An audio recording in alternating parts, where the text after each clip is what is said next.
अहमदाबाद के नरेंद्र मोदी स्टेडियम में लॉर्ड रिंकू सिंह ने कुछ ऐसा कारनामा कर दिया है जिसे आज तक क्रिकेट फील्ड पर होते हुए नहीं देखा गया। आखिरी ओवर में अगर जीत के लिए किसी टीम को 29 रन चाहिए हो तो शायद 10 में से 10 बार गेंदबाजी करने वाली टीम मुकाबला अपने नाम कर जाती है, लेकिन अहमदाबाद के मैदान पर रिंकू सिंह ने एक ऐसा चमत्कार किया जिसे जानकर आप भी अपनी आंखों पर यकीन नहीं कर पाएंगे। तो आइए आपको बताते हैं गुजरात के खिलाफ कैसे एक आखिरी ओवर में एक नामुमकिन से काम को रिंकू सिंह ने मुमकिन बनाकर एक ऐसी कहानी लिखी है जो अब इतिहास के पन्नों में अमर होकर रह जाएगी। अहमदाबाद के मैदान पर गुजरात टाइटंस और कोलकाता नाइट राइडर्स के बीच एक बेहद ही शानदार मुकाबला खेला गया, जहां मेजबान टीम गुजरात के लिए इस मुकाबले में कप्तानी कर रहे राशिद खान ने टॉस जीतकर पहले बल्लेबाजी का फैसला किया और इसके बाद शानदार अंदाज में टाइटंस ने बोर्ड पर 200 से ऊपर का स्कोर खड़ा कर दिया। गुजरात के लिए साई सुदर्शन ने लगातार दूसरे मुकाबले में अर्धशतक लगाया और फिर आखिरी ओवर में विजय शंकर ने निचले क्रम में आकर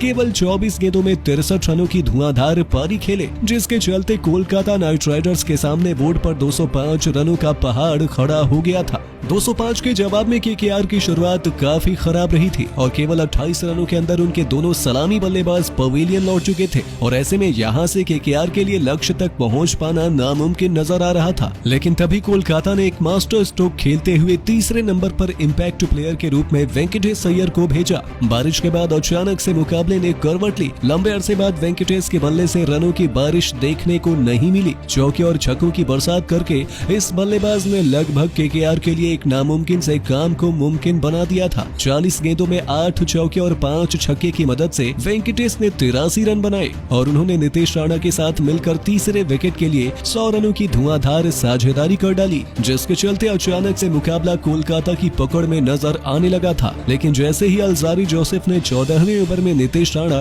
और फिर अपने अगले ओवर में वेंकटेश अय्यर को चलता किया, यहाँ से केकेआर की गाड़ी ऐसी डगमगाई कि फिर पटरी पर वापस नहीं लौट पाई और फिर आया राशिद करामाती खान का एक ऐसा करामाती जिसने टाइटंस की जीत सुनिश्चित कर दी। 17वें ओवर में आंद्रे रसेल के लिए गेंदबाजी करने राशिद खान पहुंचे और उन्होंने पहले ही गेंद पर रसेल को बाहर भेजा। अगले गेंद पर नारायण की बारी थी और फिर तीसरी गेंद पर पिछले मैच के हीरो शार्दुल ठाकुर राशिद खान के जाल में फंसे और इसी के साथ अफगानिस्तान के स्टार लेग स्पिनर ने गुजरात टाइटंस के लिए इस मुकाबले में कप्तानी करते हुए हैट्रिक लेकर केकेआर को हार की दहलीज पर पहुंचा दिया और एक नया इतिहास रच दिया और सिर्फ 3 गेंदों में वेंकटेश अय्यर द्वारा की गई सारी मेहनत पर पानी फेर दिया था और सभी ने ये सोच लिया था कि इस मुकाबले में अब कोई जान नहीं बची है। लेकिन कोलकाता नाइट राइडर्स और रिंकू सिंह ने इतनी जल्दी हथियार नहीं डाला। रिंकू सिंह केकेआर के लिए आखिरी ओवर तक डटे रहे। आखिरी 6 गेंदों में कोलकाता जीत पर फिर भी 29 रन दूर था, यानी इस ओवर में उन्हें मुकाबला जीतने के लिए 5 छक्के की जरूरत थी। पहली गेंद पर उमेश यादव ने सिंगल लेकर रिंकू को स्ट्राइक दी और उसके बाद जो हुआ उसे युवा यश दयाल अपने आने वाले सालों तक शायद ही भुला पाएंगे।